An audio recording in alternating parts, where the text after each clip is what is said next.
Two people eat the exact same spoon of corn oil. In one of them, it lowers a marker of inflammation.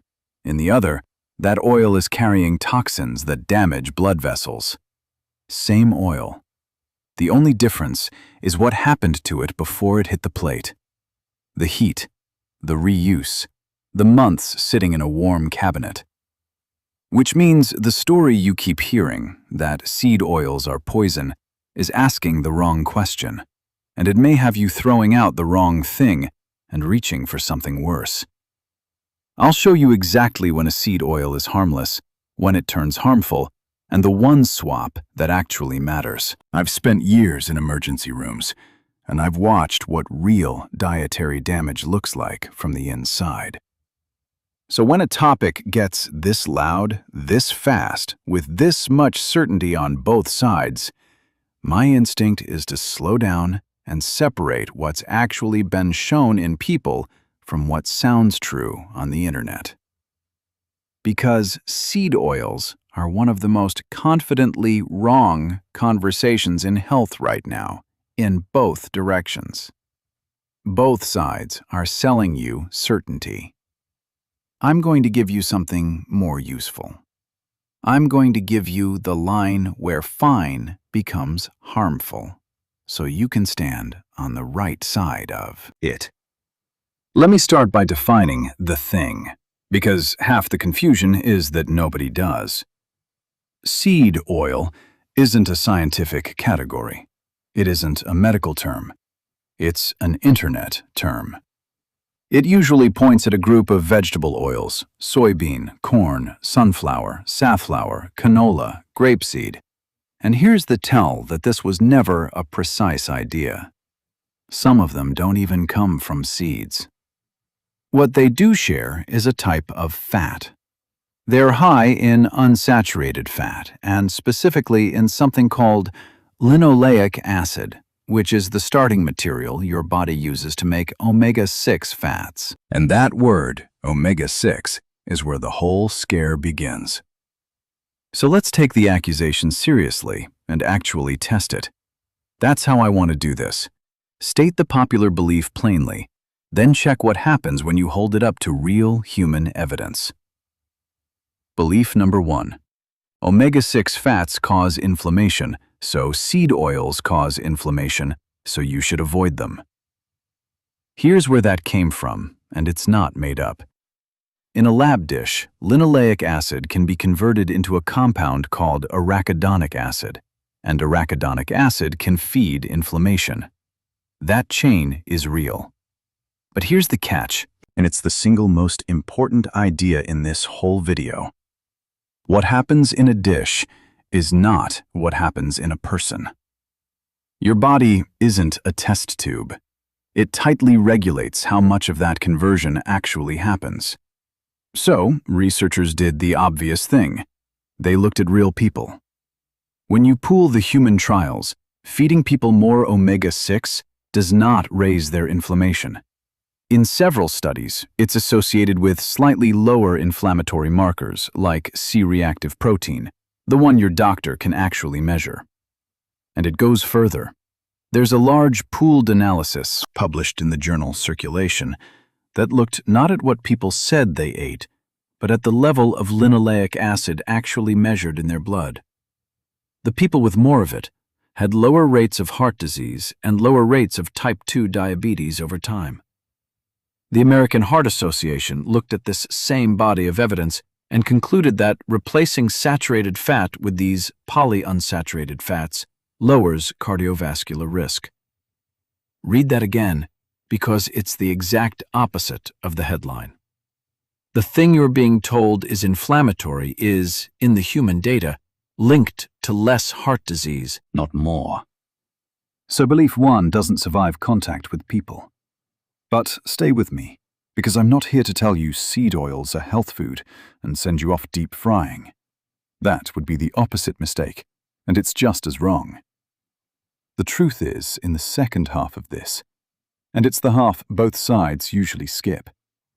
Because here's belief number 2, and this is the one that trips up smart people. If the studies say seed oils are fine, Why do so many people feel worse eating them? The answer is a word every doctor should say more often: confounding. Where do Americans actually encounter most of their seed oil? Not from a bottle at home. From fried fast food, packaged snacks, drive-through meals, and ultra-processed products. The ones with a long ingredient list and a shelf life measured in months.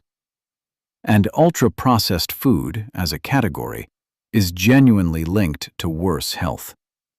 A large umbrella review published in the BMJ tied high intake of ultra-processed foods to higher risk of heart disease, type 2 diabetes, and early death.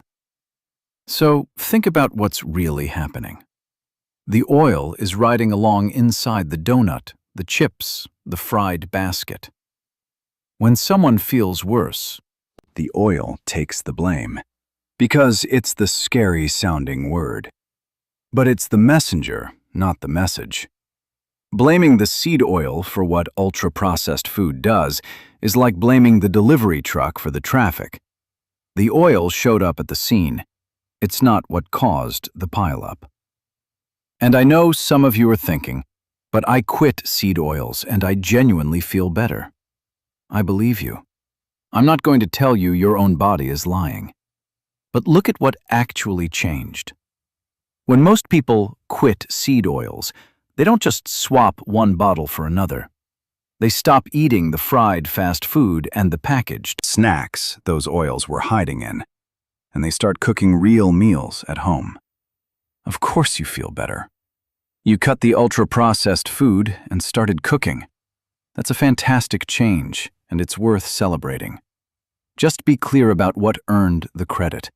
Because if you decide the lesson was avoid a specific molecule instead of cook more real food, you might swap right back into something worse and think you're being virtuous. Before I go on, let me handle the objection I can feel coming, because it's a good one. Somebody's thinking, but what about how these oils are made? The chemicals, the hexane, the high-heat industrial processing. I've seen that fear. And it deserves a straight answer instead of hand-waving on either side. Yes, most refined seed oils are extracted using a solvent called hexane, and then the hexane is removed. The amount left in the finished oil is tiny, far below any level tied to harm, and it's regulated by the FDA. If that still bothers you, and that's a completely reasonable preference, you have an easy option. Buy cold-pressed or expeller-pressed versions, which skip the solvent entirely.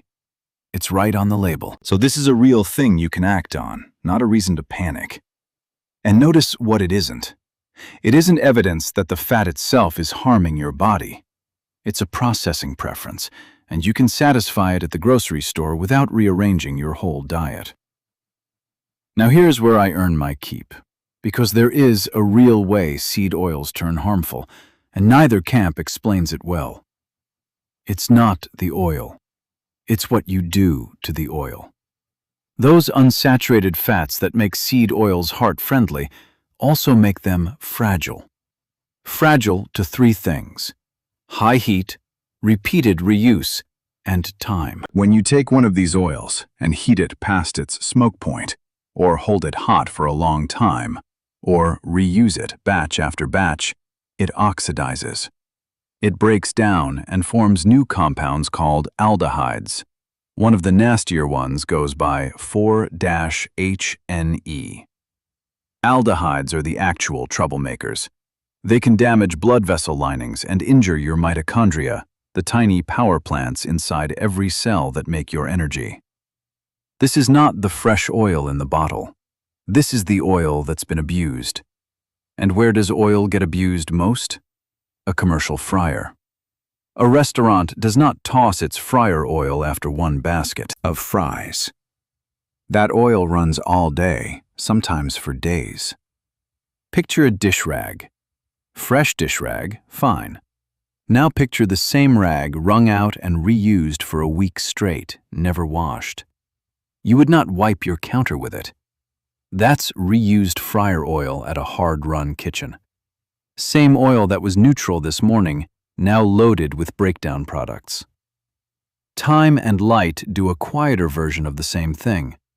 An oil sitting in a clear bottle, in a warm cabinet right next to the stove, exposed to light and air for months, slowly goes rancid. Rancid isn't just a bad smell. It's oxidation, the same process, just slower. Now let me pause, because I know what some of you are already doing in your head. You're thinking, fine, I'll just switch everything to butter or tallow or beef fat, the way our grandparents cooked. And I need to walk you through why that swap can backfire, because I've seen exactly where it leads. A man in his late 50s, a retired oil field worker outside Tulsa, came through after watching a wave of videos telling him seed oils were killing him. He did the honest thing, in his mind. He threw out every bottle of vegetable oil in the house and switched to butter and beef. Tallow for everything. He felt righteous about it. He also, a few months later, had a lipid panel done, and his LDL, the cholesterol number most tied to clogged arteries, had climbed noticeably. Nothing else had changed, except the fat he cooked in. Here's the mechanism, in plain terms. Saturated fat, the kind that's solid at room temperature, butter, tallow, lard, tends to raise LDL cholesterol in most people. Those unsaturated seed and olive oils tend to lower it when they replace saturated fat. So, when he swapped good for his arteries fat out for saturated fat, thinking he was doing the healthy thing, he traded a hypothetical problem for a measurable one on his own blood work. Fixing a leak by opening a bigger one. So, what actually matters? Let me give you the practical framework, because this is the part you can use tonight. Think of it as matching the fat to the job. For most of your everyday cooking, and for anything raw, dressings, drizzling, finishing, your default should be extra virgin olive oil. This is the one fat with no real controversy attached to it. It's rich in monounsaturated fat and in polyphenols, plant compounds with names like oleocanthal and hydroxytyrosol, the things that give good olive oil that peppery bite at the back of your throat. Those compounds support your heart, your brain, and your gut. When people study whole dietary patterns, the Mediterranean pattern keeps coming out on top, and olive oil is at its center. That's your anchor. For genuine high-heat cooking, hard searing, stir-frying, roasting hot, you want a more stable oil that won't break down as fast. Here's the simple rule behind that. Every oil has a smoke point, the temperature where it starts to break down, and smoke. And once it's smoking, it's already forming those aldehydes. So the trick is to keep the oil below its smoke point. Refined avocado oil and high oleic sunflower or safflower oils have high smoke points and handle heat well. Refined light olive oil takes more heat than the extra virgin kind. Extra virgin olive oil is better kept for medium heat and finishing, though it's more forgiving than people claim. And plain refined seed oils, used fresh and not reused, are perfectly fine for high heat too. The problem was never one pan of stir-fry in oil you use once and toss. The problem is the oil that's been smoking in a pan for the 5th time this week. If your oil is smoking, don't push through it. That's the signal to lower the heat or start over. Butter? Fine, in moderation. It's not poison and it's not health food. It's a flavor you enjoy in reasonable amounts. The trouble only starts when it becomes your main cooking fat every day, the way it did for that man in Tulsa. And then the rules that matter more than which bottle you buy. Don't reuse frying oil at home over and over. Don't buy oil in giant clear jugs you'll take a year to finish. Buy a size you'll use up in a couple of months. Store it in a dark cabinet away from the stove, not on the counter in the light and heat. And trust your nose. If an oil smells sharp, waxy, like old crayons or paint, it's gone rancid. Pour it out. Your nose is a genuinely good oxidation detector. There's one more piece that both camps get half right, and it's actually useful. The real issue with the modern American plate isn't too much omega-6 in some poisonous sense. It's that we get plenty of omega-6 and not nearly enough omega-3, the anti-inflammatory fats. And here's the reframe that matters. The fix is not to wage war on omega-6. It's to raise the omega-3 side of the seesaw. That's a completely different and much easier instruction. You don't have to hunt down and eliminate an ingredient. You just have to add a few things. Subtracting is hard. Adding is easy. So we're going to add. So, how do you add omega-3? Fatty fish twice a week. Salmon, sardines, mackerel. Canned is perfectly good and cheap. Walnuts. Ground flaxseed or chia stirred into oatmeal or yogurt. If you don't eat fish, ask your doctor whether a fish oil or algae-based supplement makes sense for you. That single habit, more omega-3 in, does more for the balance in your body than any amount of anxiety about the omega-6 you can't fully avoid anyway. Add, don't subtract. That's the whole trick.